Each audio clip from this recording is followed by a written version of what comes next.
mutasyabihat.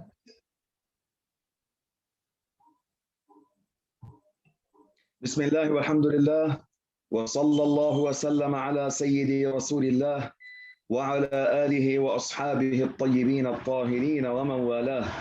Allahumma la sahla illa ma ja'altahu sahla wa anta taj'alul hazna idza syi'ta sahla. Allahumma arzuqna al-ikhlasa fil qawli wal 'amali wan niyyah. Amin.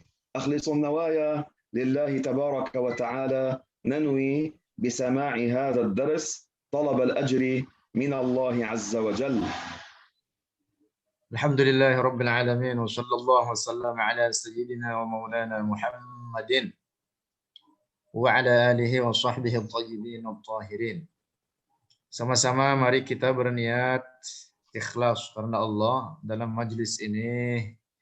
Mudah-mudahan semua orang dari kita dibalas pahala oleh Allah Subhanahu wa taala.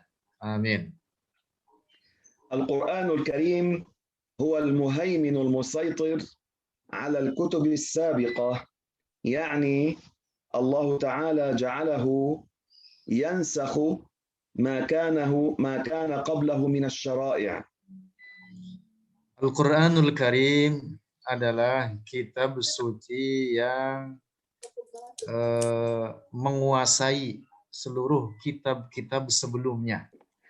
Yang dimaksud menguasai artinya bahwa kitab suci Al-Quran menghapus terhadap beberapa hukum-hukum yang sudah berlaku sebelumnya, sehingga Al-Quran adalah kitab suci terakhir yang menjadi pedoman hidup bagi kita. فلا تأتي شريعة بعد شريعة القرآن تنسخها. Karena itu tidak akan ada datang lagi syariat yang dapat menghapuskan syariat atau ajaran Al-Quran. Oleh karena ini adalah kitab yang terakhir. Wallahu tabaraka wa ta'ala akhbara anna al-Qur'ana yudhillu bihi man yasha wa yahdi man yasha. Yahdi bihi man yasha. Di dalam Al-Quran Allah Subhanahu wa ta'ala berfirman tentang Al-Quran bahwa dengannya Allah memberi petunjuk terhadap orang yang dia kehendaki, dan juga dengan sebab Al-Quran Allah menjadikan sebagian orang disesatkan. Yahdi bihi man yasha, yudillu bihi man yasha. Nah, فجعل الآيات على نوعين. آيات معناها واضح وآيات تحتاج إلى أهل العلم لتفسيرها. Allah menjadikan ayat-ayat Al-Quran dalam dua bagian. Bagian pertama, ayat-ayat yang mengandung makna yang jelas, tidak membutuhkan kepada takwil. Yang kedua adalah ayat-ayat yang membutuhkan kepada pemahaman takwil. وهذا التأويل سلك أهل السنة فيه على طريقتين. Metode takwil ini diberlakukan oleh ulama Ahlus Sunnah wal Jamaah di atas dua jalan. الطريقة الأولى هي إخراج النص على الظاهر عن الظاهر، يعني لا يأخذون بالظاهر الذي يوهم ما لا يليق بالله، يخرجونه عن الظاهر ولا يعطونه معنى تفصيليا. Metode takwil yang pertama adalah yang diberlakukan oleh para ulama kita, memahami teks-teks mutasyabihat dengan cara mengeluarkan makna zahir teks-teks tersebut. Yang dimaksud tidak mengambil makna zahirnya, tetapi dikeluarkan makna zahir tersebut dengan memahami makna bahwa teks-teks tersebut bukan dalam makna sifat-sifat benda tanpa menentukan makna tertentu bagi teks tersebut. وهذا يسمى التأويل الإجمالي أو التفويض. Metode pertama ini disebut dengan takwil ijmali. Saya ulang, yaitu metode takwil yang mengeluarkan makna zahir suatu lafaz dengan tanpa menentukan makna tertentu baginya. Disebut dengan takwil ijmali, juga disebut dengan tafwid. وهذا الذي غلب على السلف الصالح أهل القرون الثلاثة الأولى. Metode takwil pertama inilah yang umum dipergunakan oleh para ulama salaf saleh. Ulama salaf saleh itu yaitu mereka yang hidup pada abad pertama Hijriyah. فكانوا لا يأخذون بالظواهر التي توهم ما لا يليق بالله ولكن لا يحددون لها معاني تفصيلية لكن لا يأخذون بالظاهر. Umumnya para ulama salaf tersebut yaitu ahlul qurun as-salasatil ula, mereka yang hidup pada 3 abad pertama Hijriah, memberlakukan metode takwil ijmali ini, yaitu memahami teks-teks mutasyabihat bukan dalam makna zahirnya, memalingkan makna zahirnya tersebut, tetapi tanpa menentukan makna tertentu bagi teks-teks mutasyabihat tersebut. Mereka hanya memalingkan makna zahirnya, bahwa makna ayat-ayat tersebut bukan dalam makna sifat-sifat kebendaan, bukan dalam makna zahirnya. Ini disebut dengan takwil ijmali. Naam, Syekh. مثل ما فعل الإمام مالك رضي الله عنه لما كان في مجلس ودخل عليه رجل بدعي يسأل سؤالا فيه شبهة لا يجوز بهذه الطريقة، فسيدنا الإمام مالك أجابه بهذه الطريقة التي تسمى التأويل الإجمالي. Contoh takwil ijmali atau yang disebut dengan tafwid. Apa yang telah diberlakukan oleh Al-Imam Malik ibn Anas. Satu waktu beliau didatangi seorang ahli bid'ah. Orang ini bertanya kepada Imam Malik dengan suatu pertanyaan yang buruk, yang memberikan kesan bahwa Allah serupa dengan makhluknya. Kemudian Imam Malik menjawab orang tersebut dengan jawaban model takwil ijmali atau tafwid. سأله هذا السؤال وهذا السؤال بهذه الطريقة لا يجوز. قال له: يا أبا عبد الرحمن، الرحمن على العرش استوى، كيف استوى؟ هذه كيف لا تجوز. سؤال عن الله بالكيف هذا لا يجوز. هذا كان سؤال هذا الرجل الذي دخل إلى مجلس الإمام مالك رضي الله عنه. Orang tersebut yang mendatangi Imam Malik masuk ke majelisnya, kemudian bertanya kepada Imam Malik, ya Aba Abdurrahman, wahai Aba Abdurrahman, yang dimaksud Imam Malik, Allah berfirman dalam Al-Quran, Ar-Rahmanu 'alal 'arsy istawa. Kemudian bertanya, kaifa istawa? Bagaimana istawa Allah? Jadi menetapkan bagaimana oleh orang ini. Karena itu ini pertanyaan yang buruk. Tidak boleh model pertanyaan semacam ini diungkapkan karena menetapkan adanya sifat benda. Kaif itu artinya sifat benda. Nah, kemudian dijawab oleh Imam Malik dengan jawaban berikut. Naam, Syekh. وهذا من سيدنا مالك رضي الله عنه. هنا غضب وأطرق رأسه هكذا وصار يتصبب عرقا من انزعاجه. Imam Malik ketika mendapati pertanyaan demikian itu pertanyaan yang buruk. Karena pertanyaannya sudah mengindikasikan adanya keserupaan antara Allah dengan makhluknya dengan mengatakan kaifastawa. Maka Imam Malik kemudian apa? Bergetar, tubuhnya bergetar sampai keluar keringat pada badannya itu. Karena mendengar pertanyaan yang sangat buruk tersebut. فقال له الإمام مالك: الاستواء معلوم، يعني ورد ذكره في القرآن. Kemudian Al-Imam Malik menjawab, al-istiwa ma'lum. Penyebutan kata istiwa itu sudah diketahui. Yang dimaksud penyebutannya ada di dalam Al-Quran. Ma'lumun wuruduhu atau zikruhu fil Quran. وكيف jelas di dalam Al-Quran. وكيف عنه مرفوع يعني مستحيل أن يقال عن الله كيف. قال وكيف عنه مرفوع ممنوع مستحيل. Dan tidak boleh ditetapkan kaifa bagi Allah.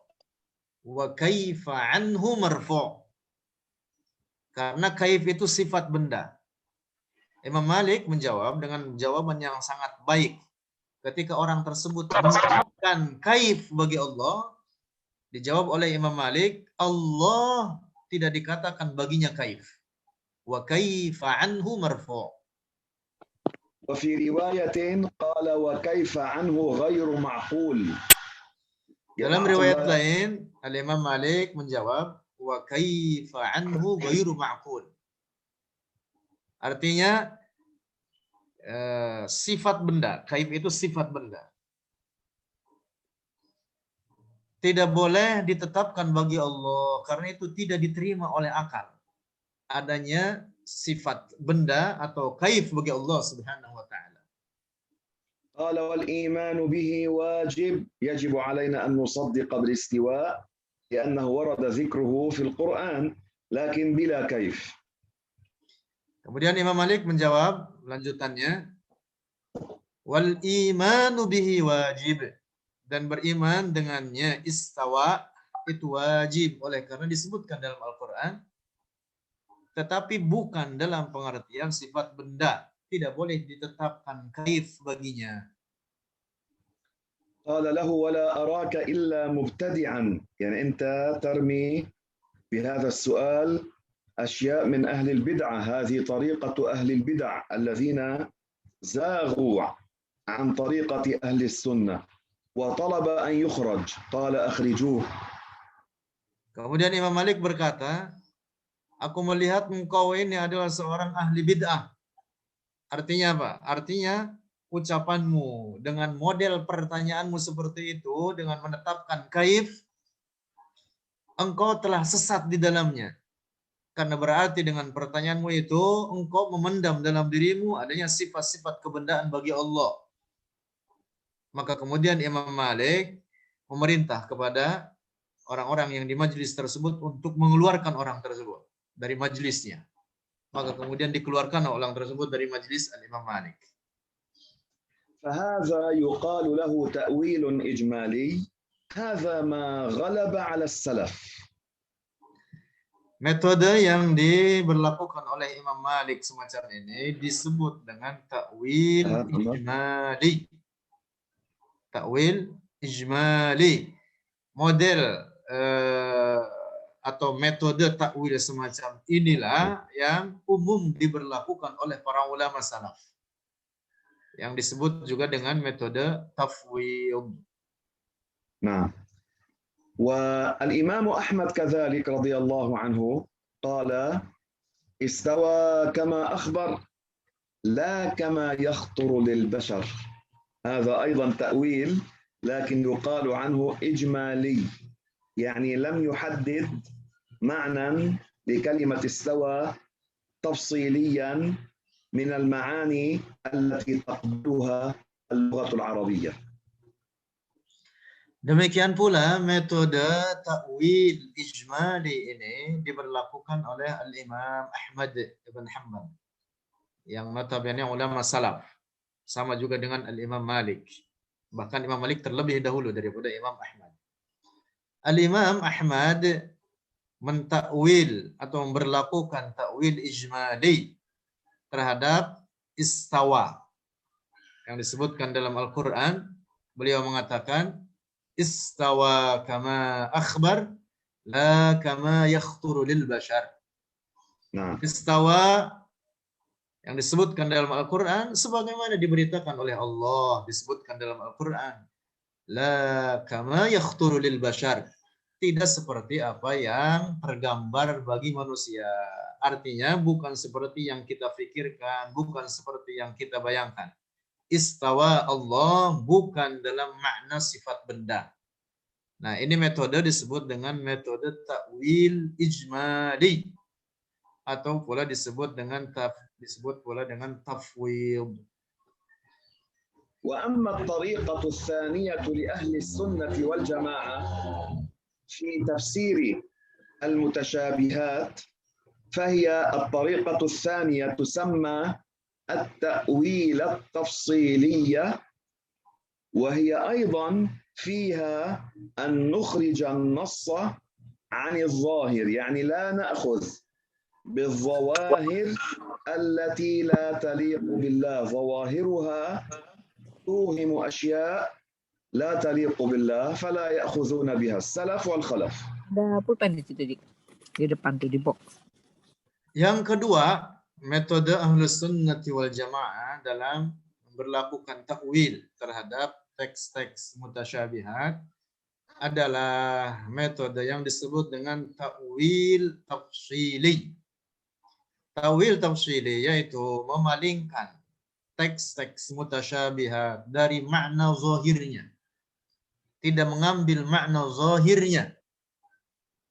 Dikeluarkan makna zahirnya atau dipalingkan makna zahirnya tersebut dengan menentukan makna yang lain yang masih dalam kandungan teks tersebut dan sesuai bagi keagungan Allah. Nah, metode ini disebut dengan metode ta'wil tafsili. وهذا غلب على الخلف. Metode ta'wil tafsili ini umum diberlakukan oleh para ulama khalaf. فقالوا استوى قهر واستولى وحفظ وأبقى، أخرجوها عن الظاهر وأعطوها معنى تفصيليا. Dalam memahami istawa, para ulama khalaf memberlakukan ta'wil tafsili dengan mengatakan istawa ay qahara wa haimana wa saytara wa abqa. Artinya menguasai, menundukkan atau menetapkan terhadap arash pada tempatnya. Nah, ini yang dimaksud dengan ta'wil tafsili.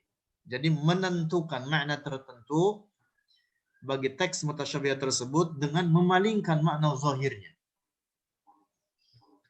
ولكن ثبت عن السلف الصالح أنهم أولوا كذلك تأويلا تفصيليا، وهذا عنوان المحاضرة لنحفظ أن السلف كذلك كانوا يقررون التأويل التفصيلي ولا يمنعونه. Namun demikian para ulama salaf, walaupun kebanyakan mereka memberlakukan ta'wil ijmali, namun demikian mereka juga di antara mereka ada yang memakai ta'wil tafsili. Inilah yang akan kita bahas dalam kesempatan ini, bahwa ta'wil tafsili juga diberlakukan oleh sebagian para ulama salaf. فمن السلف الذين أولوا التأويل التفصيلي ترجمان القرآن ابن عم رسول الله صلى الله عليه وسلم عبد الله ابن عباس رضي الله عنهما. Di antara ulama salaf yang memberlakukan ta'wil tafsili adalah ibnu ammi Rasulullah, putra paman Rasulullah, terjumanul Quran, yang bergelar dengan terjumanul Quran, yaitu Abdullah bin Abbas. أولا قول الله تعالى يوم يكشف عن ساق، فقال الساق هنا معناها الشدة والكرب. Dalam mentakwil atau dalam memahami firman Allah Subhanahu wa taala, yauma yukshafu an saq, Al-Imam Abdullah bin Abbas radhiyallahu anhuma memberlakukan takwil tafsili. Beliau mengatakan ansaq ay an syiddatin wa karbin. Yang dimaksud ayat ini menceritakan tentang hari kiamat. Nanti di hari kiamat akan dibukakan, yukshafu, akan dibukakan dari segala kesusahan. An syiddatin, dari segala kesulitan, karbin, dan kesusahan daripada orang-orang mukmin. على أرض المحشر يوم القيامة حتى يفتضح الكفار يؤمرون بالسجود لا تطاوعهم ظهورهم. الظهر هذا لا يطاوعهم فلا يقدرون. يسجد المؤمنون أما هؤلاء لا يقدرون فينفضح حال هؤلاء، ينكشف يوم يدعون إلى السجود فلا يستطيعون. هذه تتمة الآية. فهذا يحصل على أرض المحشر، وليس معناه أن الله له ساق، هذا الذي هو عضو مشتمل على اللحم والعظم. Firman Allah itu tadi membicarakan tentang keadaan di al-mahsyar, di hari kiamat nanti. Allah berfirman, "Yauma yukshafu 'an saqin wa yud'auna ila as-sujud wa hum salimun." ولا يستطيعون. Yauma yukshafu 'an saqin wa yud'auna ila as-sujud fala yastati'un. Yauma yukshafu 'an saq, di hari itu, nanti di hari kiamat akan dibukakan segala kesusahan dan kesulitan dari orang-orang mukmin ketika seluruh manusia diseru untuk bersujud kepada Allah, maka bersujudlah orang-orang mukmin. Kecuali orang-orang kafir, punggung mereka tidak mampu untuk dibawa turun untuk sujud kepada Allah. Sehingga terbukalah siapa orang-orang yang mukmin dan orang-orang yang kafir. Fala yastati'un, orang-orang kafir saat itu tidak mampu untuk sujud. Nah, jadi ayat ini berbicara tentang keadaan di mahsyar tersebut. Disebutkan oleh Allah, yauma yukshafu 'an saq. An saq di sini dalam makna an syiddatin wa karb. Orang-orang mukmin saat itu dilepaskan dari segala kesusahan. Jadi makna saq di sini bukan dalam makna zahirnya. Karena makna zahirnya itu artinya betis, kaki, betis. Tidak boleh difahami makna ayat ini bahwa Allah memiliki anggota badan yang bernama betis atau kaki. Allah mustahil dari demikian itu. Nah, karena itu Al-Imam Abdullah bin Abbas mentakwil ayat ini yauma yukshafu 'an saq dengan takwil tafsili. An syiddatin wa karb. نعم. فإذا هذا من السلف وأول تأويلا تفصيليا. Nah, jadi beliau Abdullah bin Abbas termasuk dari salaf dan beliau memberlakukan takwil tafsili. وهناك تأويل آخر له كذلك قول الله تعالى الله نور السماوات والأرض قال رضي الله عنهما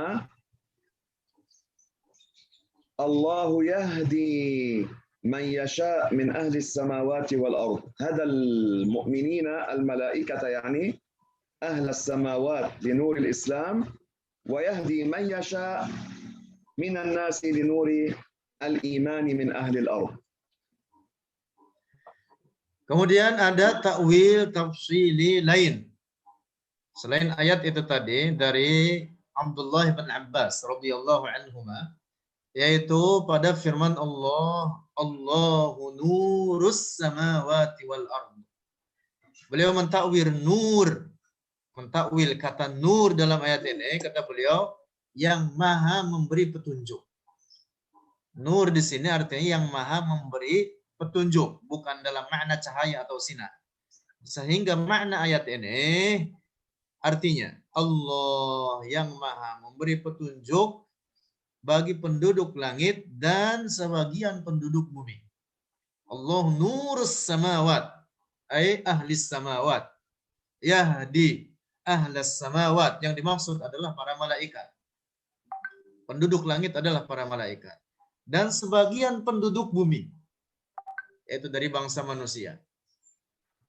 Nah, jadi ayat ini ditakwil oleh Al-Imam Abdullah bin Abbas dengan metode takwil tafsili dengan mengatakan nur sebagai apa? Yang maha memberi iman. Bukan nur dalam makna zahirnya yang berarti cahaya atau sinar. Allah bukan sinar. Nah, jadi ini adalah takwil tafsili. Yang kedua dari Al-Imam Abdullah bin Abbas. وهناك تفسير آخر عنه رضي الله عنه ولن نذكر أمثلة كثيرة لكن هذا الإمام الأول عبد الله بن عباس أول تأويلا تفصيليا. Ada banyak contoh takwil tafsili. Tentu kita tidak hendak menyebutkan seluruhnya karena sangat banyak. Beberapa yang kita sebutkan ini pertama dari seorang imam terkemuka dari kalangan ulama salaf, yaitu sahabat Ibnu Ammi Rasulullah, putra dari paman Rasulullah sallallahu alaihi wasallam, Abdullah bin Abbas. Nah, الثاني من السلف مجاهد ابن جبر تلميذ ابن عباس وهو كان يقرأ عليه القرآن ويعلمه تفسير الآيات. Yang kedua dari ulama salaf yang juga memperlakukan takwil tafsili adalah Al-Imam Mujahid ibn Jabr yang merupakan murid Abdullah ibn Abbas. Dan Abdullah ibn Abbas inilah yang telah mengajarkan kepada Mujahid tentang al-qira'ah, tentang tafsir Al-Quran, dan seterusnya. Ingat, yang kedua ini namanya siapa? Mujahid ibn Jabr. فسر أول قول الله تعالى فأينما تولوا فثم وجه الله قال وجه الله هنا في هذه الآية معناها قبلة الله القبلة.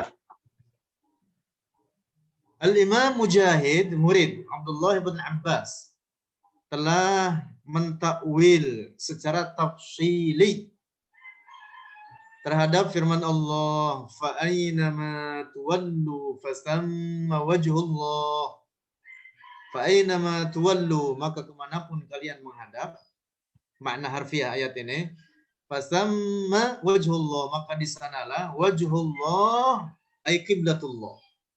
Ditawil oleh Imam Mujahid wajhullah dalam makna qiblah.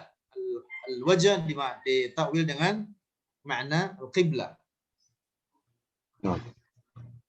يعني إذا كنا مسافرين على الدابة على الراحلة وأردنا صلاة السنة ليس الفرض كيفما توجهنا تكون قبلة لنا.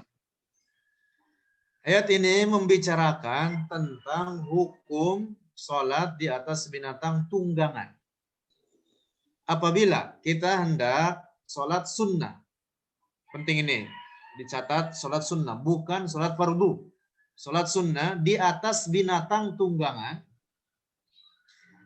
maka kemudian boleh kita sholat di atasnya dan kemudian umpama dibawa ke arah manapun oleh binatang tersebut. Dalam perjalanannya ke kanan, ke kiri, ke arah manapun, maka sah sholat sunnah tersebut. ومن الذين أولوا تأويلا تفصيليا الإمام مالك ابن أنس رضي الله عنه وأرضاه. Termasuk ulama lainnya dari para ulama salaf selain yang telah kita sebutkan tadi adalah Al-Imam Malik ibn Anas radhiyallahu anhu. أول قول الله تبارك وتعالى أول حديث رسول الله صلى الله عليه وسلم ينزل ربنا قال تنزل رحمته يعني أثر رحمته. Al-Imam Malik ibn Anas memberlakukan takwil tafsili terhadap hadis Rasulullah Sallallahu Alaihi Wasallam, hadis mutasyabih. Redaksi hadis yang disebut dengan hadis nuzul mengatakan yanzilu rabbuna, ditakwil oleh al-Imam Malik ibn Anas, ay tanzilu rahmatuhu, yang dimaksud adalah turun rahmat Allah, yang dimaksud adalah tanda-tanda rahmat Allah. ما فسرها أن الله ينتقل من علو إلى سفل كما تفسرها المجسمة اليوم، وإنما أولها أخرجها عن الظاهر الذي يوهم ما لا يليق بالله وأعطاها معنى يليق بالله عز وجل، يقال له هذا تأويل تفصيلي. Al-Imam Malik tidak memahami hadisun nuzul tersebut dalam makna zahirnya. Tidak difahami oleh beliau bahwa Allah berada di arah atas lalu turun ke bawah, berpindah tempat. Na'udzubillah. Itu keyakinan rusak. Karena itu Al-Imam Malik tidak memahami demikian terhadap hadisun nuzul tersebut. Tetapi beliau memahami yang dimaksud dengan yanzilu rabbuna adalah nuzulur rahmah, turunnya rahmat Allah Subhanahu wa taala. Yang dimaksud adalah tanda daripada rahmat Allah. Nah, ومن الذين أولوا تأويلا تفصيليا البخاري رضي الله عنه صاحب كتاب الصحيح. الحافظ البخاري رحمه الله أول تأويلا تفصيليا وذكر هذا في كتابه الجامع الصحيح المشهور. Lanjut, termasuk ulama salaf lainnya selain yang telah kita sebutkan adalah Al-Imam Al-Bukhari. Semua kita mengenal siapa beliau. Adalah penyusun Al-Jami' As-Sahih, penulis kitab Sahih Al-Bukhari. Beliau telah memberlakukan metode takwil tafsili yang bahkan disebutkan dalam kitab karyanya tersebut. هذا الإمام البخاري أول قول الله كل شيء هالك إلا وجهه قال إلا ملكه. Al-Imam Al-Bukhari dalam kitab sahihnya tersebut telah mentakwil firman Allah, kullu syai'in halikun illa wajhah. Kullu syai'in, makna harfi ayat ini mengatakan kullu syai'in, setiap sesuatu, halikun itu akan binasa, illa wajhah, ditakwil oleh Al-Imam Al-Bukhari illa mulkah, kecuali kekuasaan Allah atau kerajaan Allah tidak akan punah. Segala sesuatu akan punah kecuali kekuasaan Allah Subhanahu wa taala. Ini adalah ta'wil tafsili yang diberlakukan oleh Al-Imam Al-Bukhari dan itu disebutkan dalam kitab sahihnya. يعني لو زالت المملوكات مخلوقات الله، الله تعالى صفته لا تزول لا تتغير.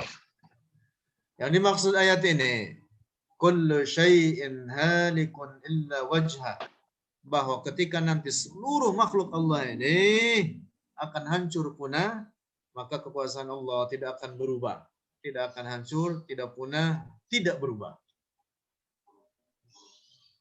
هذا تأويل تفصيلي قاله البخاري. فإذا عبد الله بن عباس، مجاهد بن جبر، مالك بن أنس والبخاري أول تأويلا تفصيليا. Itulah apa yang disebutkan oleh Al-Imam Al-Bukhari dalam kitab sahihnya terkait takwil tafsili. Nah, jadi kita sudah menyebutkan beberapa nama ulama salaf yang telah memperlakukan takwil tafsili ini. Yang pertama Abdullah bin Abbas, yang kedua Mujahid ibn Jabr. Silakan ditulis. Yang ketiga Malik ibn Anas. Lalu yang keempat Al-Imam Al-Bukhari. Al-Imam Al-Bukhari. Dengan ayat-ayat atau hadis yang telah kita sebutkan tadi daripada teks-teks mutasyabihat. ومن تأويلات الإمام البخاري أيضا في صحيح البخاري أول الحديث الوارد فيه لفظ ضحك الله من فعالكم الليلة قال ضحك أي رضي فسر الضحك بالرضا وليس الضحك الذي يتوهمه الإنسان يوصف به الإنسان.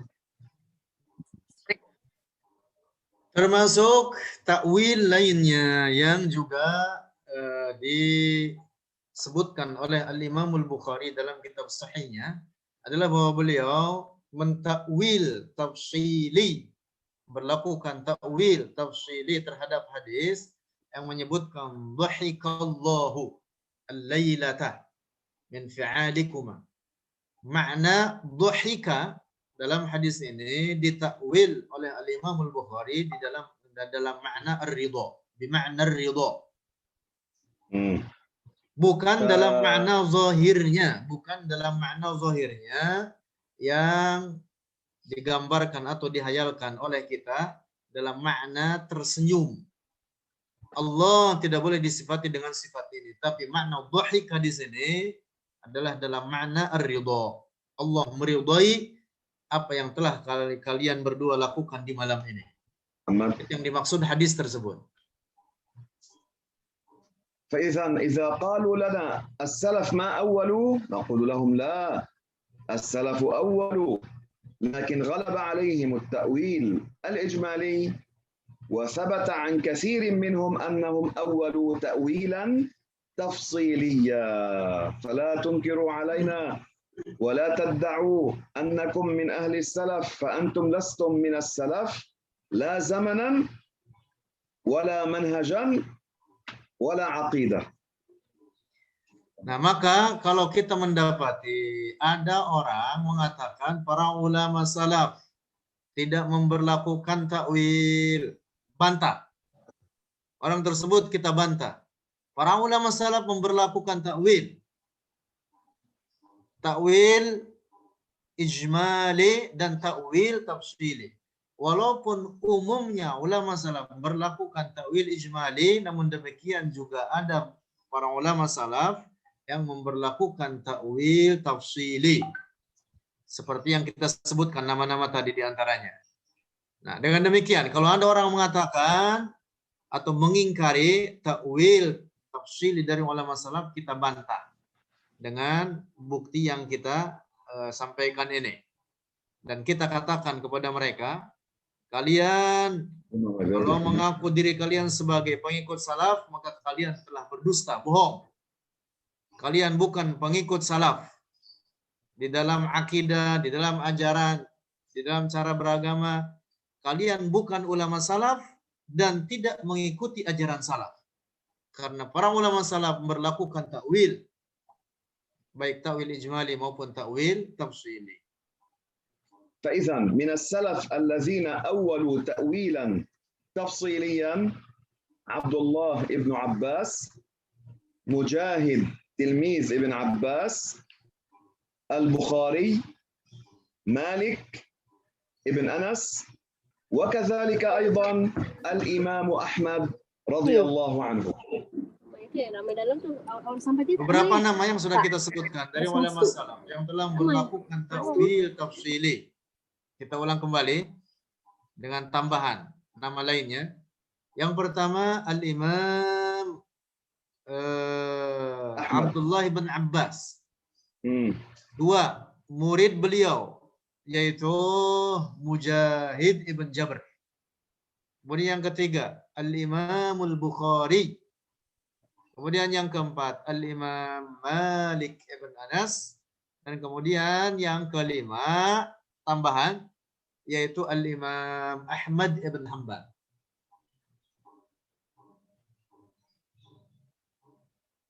الإمام أحمد رضي الله عنه ثبت عنه أول قول الله تعالى وجاء ربك والملك صفا صفا قال وجاء ربك جاءت قدرته يعني آثار القدرة. Al-Imam Ahmad ibn Hanbal telah berlakukan ta'wil tafsili, yaitu pada firman Allah, wa jaa'a rabbuka wal malaku saffan saffa. Wa jaa'a rabbuka, kata Imam Ahmad, ja'at qudratuhu. Bukan diambil makna zahirnya wa jaa'a rabbuka bahwa Allah datang. Bergerak, na'udzubillah. Allah mustahil daripada sifat kebenaran semacam itu. Karena itu Al-Imam Ahmad mentakwil ayat ini, kata beliau wajah rabbuka ja'at qudratuhu, akan datang tanda-tanda kekuasaan Allah. Ayat ini juga menceritakan tentang peristiwa kiamat nanti. Akan nampak tanda-tanda kekuasaan Allah saat itu. Allah Ta'ala يأمر ملائكة يوم القيامة يصطفون حول الإنس والجن 7 صفوف على أرض المحشر. Di hari kiamat nanti, terkait ayat yang kita sebutkan tadi, Allah memerintah para malaikat untuk mengelilingi manusia dan dalam bentuk barisan, shaf, yang tersusun dari 7 barisan.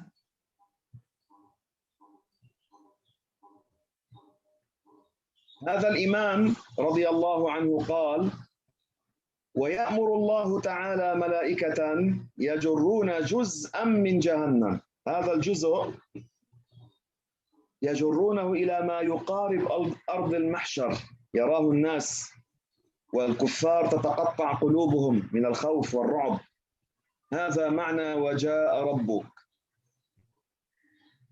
Nah, Al-Imam Ahmad menafsirkan ayat tersebut dengan mengatakan bahwa nanti di hari kiamat, ketika Allah memerintah para malaikat untuk membuat shaf-shaf mengelilingi manusia, kemudian ada sebagian dari malaikat yang diperintah oleh Allah untuk mengambil sedikit atau sebagian daripada neraka jahanam, diseret oleh mereka, diperlihatkan kepada manusia.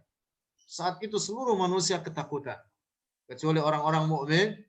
Orang-orang kafir sangat ketakutan demi melihat apa yang mereka saksikan, sebagian kecil dari jahanam tersebut yang diseret oleh malaikat. Nah, inilah yang dimaksud dengan wajah rabbuka. Jadi akan nampak saat itu tanda-tanda kekuasaan Allah yang tidak pernah ada sebelumnya. Ditafsirkan atau ditakwil oleh Al-Imam Ahmad waja'at qudratuhu waja'a rabbuka, bukan dalam makna zahirnya, tapi yang dimaksud akan datang tanda-tanda kekuasaan Allah di hari kiamat itu tadi. وقال الإمام أحمد كذلك تجيء سورة البقرة يوم القيامة قال يجيء ثوابها ليس معناه الأوراق تأتي هكذا. تجيء سورة البقرة يعني يجيء ثوابها. Demikian pula Imam Ahmad ibn Hanbal membuat takwil tafsili yang lain terkait datangnya surat-surat Al-Quran yang dibaca di dunia ini. Akan datang mereka. Yang dimaksud kata Imam Ahmad bukan dalam makna zahirnya bahwa surat Al-Baqarah datang, surat fulan datang, surat ini datang. Tidak, tetapi yang dimaksud adalah sawabuha, pahala daripada bacaan terhadap surat-surat tersebut. Nanti di hari kiamat akan didapati, akan datang, diraih oleh mereka yang membacanya. هذا كذلك أيضا أوله أخرجه عن الظاهر وأعطاه معنى تفصيليا رضي الله عنه الإمام أحمد. Nah, jadi apa yang dinyatakan oleh Al-Imam Ahmad ini terhadap pemahaman ayat-ayat tersebut itu merupakan model takwil tafsili. وكذلك من السلف الصالح المجتهد المفسر الحافظ سفيان الثوري رضي الله عنه وأرضاه أول تأويلا تفصيليا. Demikian pula dari ulama salaf yang juga memberlakukan ta'wil tafsili adalah seorang ulama terkemuka, ulama agung, imam mujtahid. Imam mujtahid, ahli tafsir, ahli hadis, ahli fiqih, yaitu Al-Imam Sufyan Ats-Tsauri. Beliau memberlakukan ta'wil tafsili. قال رحمه الله: كل شيء هالك إلا وجهه، قال إلا ما أريد به وجه الله، يعني الأعمال الصالحة يبقى ثوابها. هذا تفسيره رضي الله عنه. Al-Imam Sufyan Ats-Tsauri telah mentawil firman Allah, kullu syai'in halikun illa wajhah. Kullu syai', setiap sesuatu halikun, akan binasa, akan punah, illa wajhah. Ditawil oleh beliau, illa wajhah, illa ma urida bihi wajhullah. Kecuali apa yang dikerjakan dengannya untuk tujuan meraih ridho Allah. Yang dimaksud daripada amal-amal saleh. Artinya, apa yang dikerjakan oleh setiap orang di dunia ini daripada amal-amal saleh, ketaatan kepada Allah, maka itu tidak akan sia-sia, tidak akan binasa. Itu semua akan didapati sebagai balasan bagi mereka masing-masing di akhirat nanti. Nah, sehingga makna ayat ini ditawil oleh Al-Imam Sufyan Ats-Tsauri dengan takwil tafsili, sehingga maknanya kullu syai'in halikun illa wajha, segala sesuatu akan binasa, akan punah kecuali amal-amal saleh, ketaatan-ketaatan yang dikerjakan karena Allah.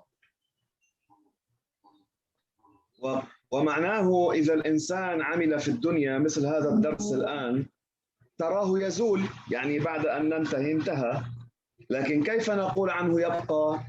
يعني يبقى ثوابه. الله تعالى سمى الأعمال الصالحة باقيات. ما معنى باقيات؟ يبقى ثوابها لك في الآخرة. Yang dimaksud terkait ayat itu tadi, sebagai contoh, apa yang kita lakukan sekarang ini, majelis ilmu, semacam ini, pahalanya besar. Walaupun terlihat akan selesai, habis. Tetapi sesungguhnya pahala daripada apa yang kita lakukan sekarang ini akan tetap ada sampai hari kiamat dan insya Allah akan kita temui. Karena itulah amal soleh disebut dengan al-baqiyat. Disebut dengan al-baqiyat. Mengapa disebut al-baqiyat? Oleh karena amal soleh itu kekal dan akan didapati oleh pelakunya di akhirat nanti sebagai pahala balasan baginya. وكذلك من السلف الصالح عبد الله بن المبارك رضي الله عنه أول قول الله تعالى الرحمن على العرش استوى قال استولى، فسره بالاستيلاء، وهذا تأويل تفصيلي. لفظ شيخ ممن شيخ؟ عبد الله ابن المبارك. Nah. Kemudian tambah berikutnya dari ulama salaf yang juga berlakukan ta'wil tafsili. Ulama terkemuka lainnya yaitu Al-Imam Abdullah Ibnul Mubarak. Silakan dicatat. Beliau mentakwil firman Allah istawa dengan makna istaula, artinya menguasai. Tidak dipahami dalam makna zahirnya bertempat atau bersemayam. Allah Maha Suci daripada sifat bertempat atau bersemayam. Nah, karena itu Al-Imam Abdullah Ibn Mubarak mentakwil kata istawa dengan istaula, artinya menguasai. فإذا السلف الصالح غلب عليهم التأويل الإجمالي، ولكن ثبت عن كثير منهم التأويل التفصيلي. Dengan demikian, kesimpulan bahwa para ulama salaf umumnya mereka memberlakukan takwil ijmali. Takwil ijmali yaitu memalingkan teks mutasyabihat dari makna zahirnya tanpa menentukan makna tertentu. Namun demikian, para ulama salaf juga di antara mereka ada yang berlakukan takwil tafsili. Takwil tafsili yaitu memalingkan makna zahir teks mutasyabihat dengan menentukan makna tertentu baginya yang masih dalam kandungannya dan sesuai bagi kesucian Allah. هذا السلف الصالح منهم عبد الله بن عباس، احفظوها، عبد الله بن عباس،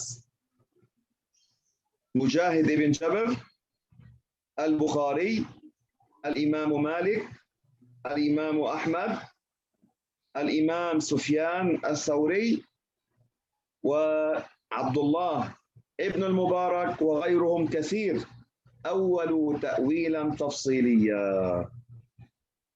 Dihafal, kita sebutkan kembali dari pertama. Dari para ulama salaf yang telah memberlakukan metode takwil tafsili. 1. Abdullah bin Abbas. 2. Mujahid ibn Jabr. 3. Al-Imam al-Bukhari. 4. Al-Imam Malik ibn Anas. 5. Al-Imam Ahmad ibn Hanbal. 6. Al-Imam Sufyan al-Thawri. Dan 7. Al-Imam Abdullah ibn al-Mubarak. Silakan ditulis. فإذا لا نقول التأويل تعطيل. Karena itu tidak boleh kita mengatakan at-ta'wil ta'til. Takwil itu sama juga dengan mengingkari ayat-ayat Al-Quran. Ini pemahaman rusak. Itu kaedah rusak. Kaedah itu dibuat oleh orang-orang mujassimah. Na'udzubillah. Itu kaedah rusak. Bukan kaedah.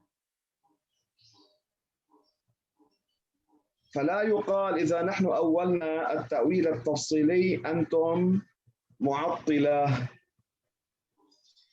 Tidak dikatakan apabila seorang berlakukan takwil tafsili bahwa orang tersebut disebut dengan mu'attil. Seorang yang mengingkari terhadap teks-teks Al-Quran atau mengingkari sifat-sifat Allah. Tidak boleh dikatakan demikian. فنحن أهل السنة والجماعة عندنا طريقتان. الطريقة الأولى التأويل الإجمالي، والطريقة الثانية التأويل التفصيلي، وكلاهما حق وصدق، وهذا ما عليه الصحابة الكرام ومن تبعهم بإحسان إلى يومنا هذا. Dengan demikian maka kita kaum ahlus sunnati wal jamaah dalam memahami teks-teks mutasyabihat ada dua metode untuk itu. Yang pertama adalah takwil ijmali dan yang kedua adalah takwil tafsili. Dua metode ini benar diberlakukan oleh para ulama dari zaman ke zaman, dari mulai para ulama salaf hingga zaman kita sekarang ini. فنحن نريد أن نبين بهذا الدرس أن السلف كانوا على التأويل وأن التأويل التفصيلي ليس مذموما. Dalam pelajaran ini kita hendak menegaskan bahwa para ulama salaf benar-benar telah memberlakukan takwil tafsili. Karena itu takwil jangan dihindari, jangan diingkari. Takwil bukan perkara yang tercela. Takwil bukan pengingkaran terhadap teks-teks syara, tidak. Tetapi takwil adalah metode untuk memahami teks daripada teks-teks mutasyabihat seperti yang diberlakukan oleh para ulama salaf. نختم بقصة صارت في زمن سيدنا عمر الفاروق رضي الله عنه أمير المؤمنين. Kita tutup pelajaran ini dengan satu kisah yang terjadi di masa Khalifah Umar bin Khattab Amirul Mukminin radhiyallahu anhu. كان في زمانه رجل يقال له صبيغ، وهذا كان من أهل البدعة ودخل في أمور المتشابهات بطريقة ليست مناسبة. Di zaman beliau, di zaman Khalifah Umar bin Khattab radhiyallahu anhu, ada orang bernama Sabir. Orang ini banyak memahami teks-teks mutasyabihat dengan kesesatan darinya, tidak sesuai dengan tuntunan syara. فهذا الرجل بلغ عمر قصته بلغت عمر، فجاء سيدنا عمر طلبه دعاه أرسل خلفه ليأتي. Orang ini dengan kesesatan yang dimilikinya, kemudian sampailah beritanya kepada Umar ibn Khattab, Sabir. Maka kemudian Umar memanggilnya. Umar ibn Khattab, Khalifah, memanggil Sabir untuk menghadap kepadanya. فقال له سيدنا عمر ما اسمك؟ فقال عبد الله صبيغ. Kemudian setelah sampai di hadapan Umar bertanya kepadanya, Mas muka siapa namamu? Sabir menjawab, Abdullah bin Sabir. Abdullah Sabir. Iya, Abdullah Sabir. قال له أنا عبد الله عمر وصار يضربه. Lalu kemudian Umar berkata, saya juga adalah Abdullah Umar. Maka kemudian Sabir ini langsung dipukul oleh Umar. فلما صار يضربه قال له لقد شفيت تراجعت فهمت مرادك إن أردت أن تقتلني اقتلني وإلا أنا رجعت.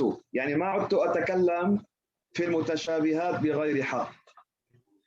Jadi Umar tidak banyak bicara, begitu datang ditanya langsung namanya dan langsung dipukul. Sabir tersebut setelah dipukul beberapa kali, maka kemudian Sabir ini berkata, cukup, saya sekarang sudah melepaskan apa yang ada dalam diriku daripada kesesatan itu.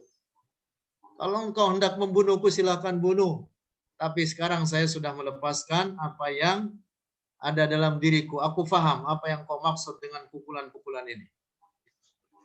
فأهل السنة الحمد لله أكرمهم الله أنهم فهموا القرآن على طريقة لا فيها تعارض بين الآيات ولا بين الحديث ولا يخالف الإجماع.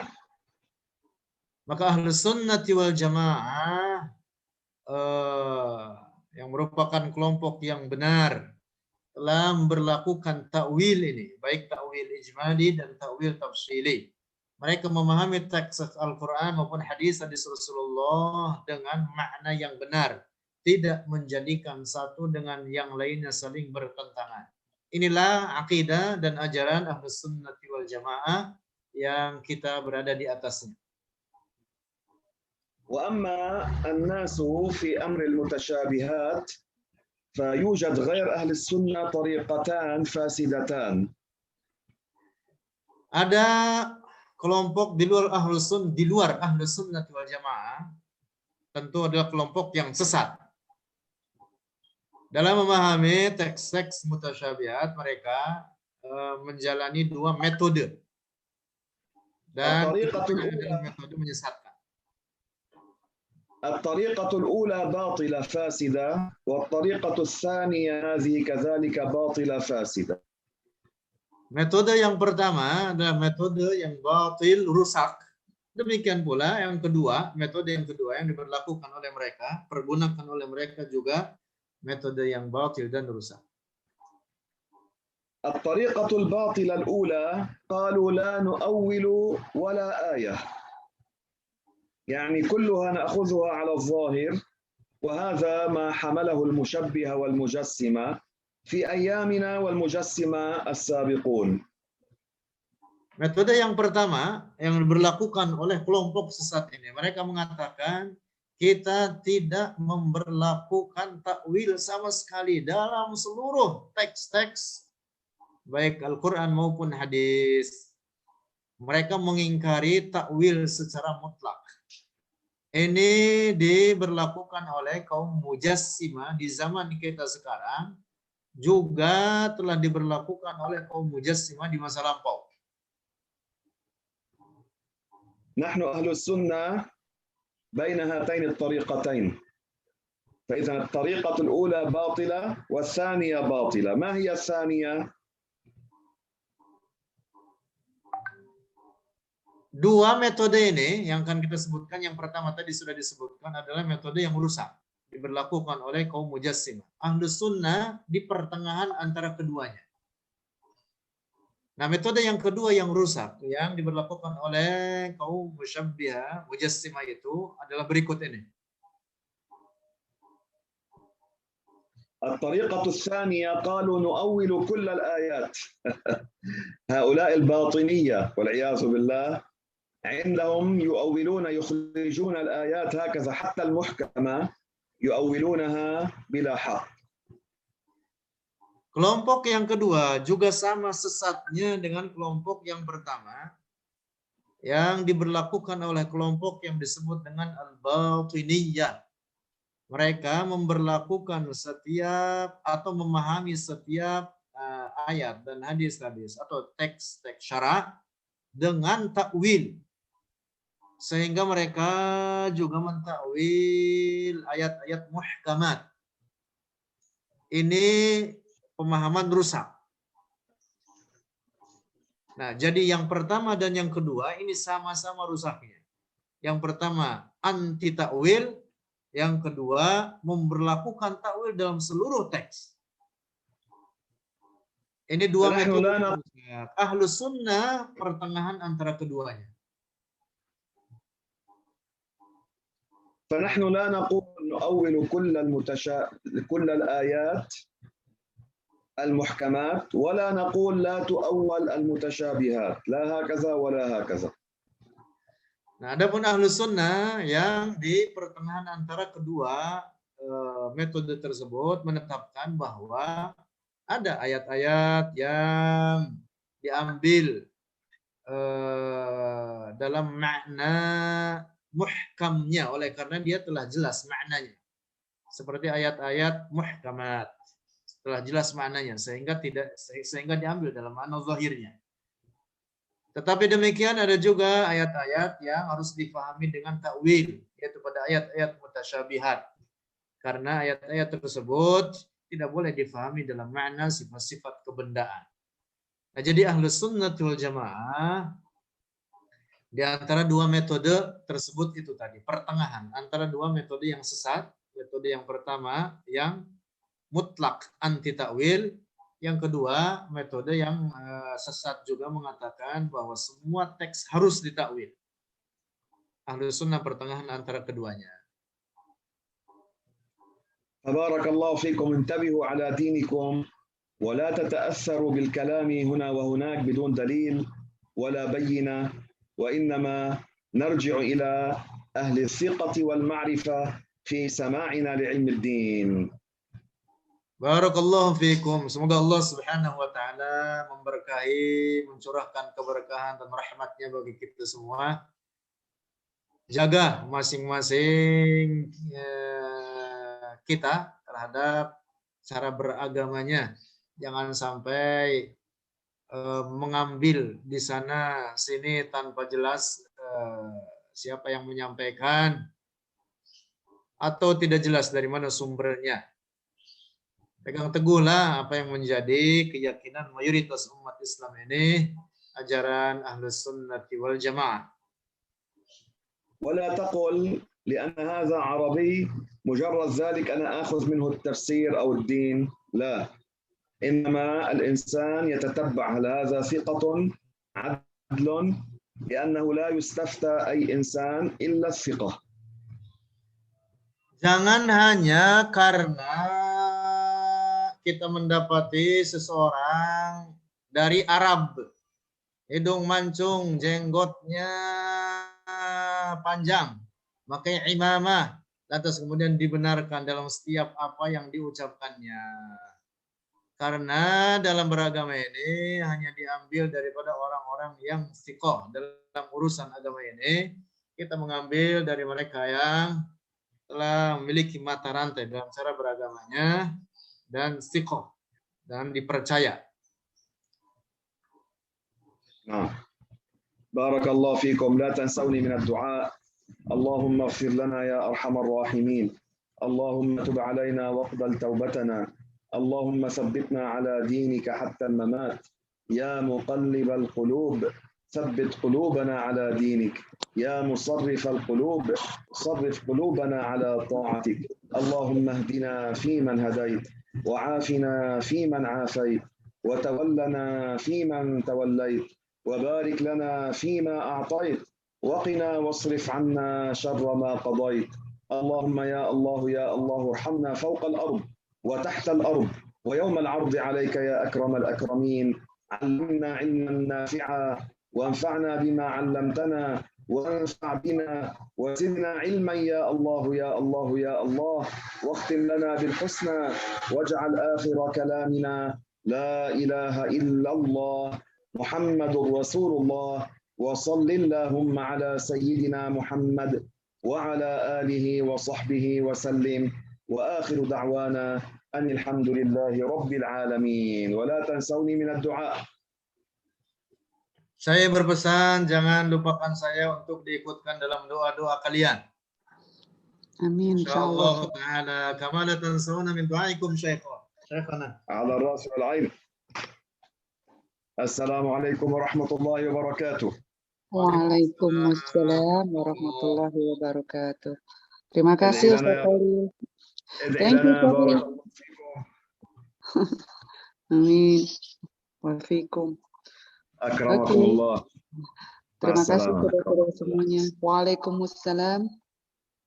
Ya, bagi saudara-saudaraku semua di grup ini yang ingin mengikuti kajian intensif hari Senin, Rabu, Sabtu kita adakan setiap sore jam 4. Bisa hubungi admin di grup kalian masing-masing. Terima kasih atas perhatiannya. Maaf tadi ada keterlambatan. Assalamualaikum warahmatullahi wabarakatuh.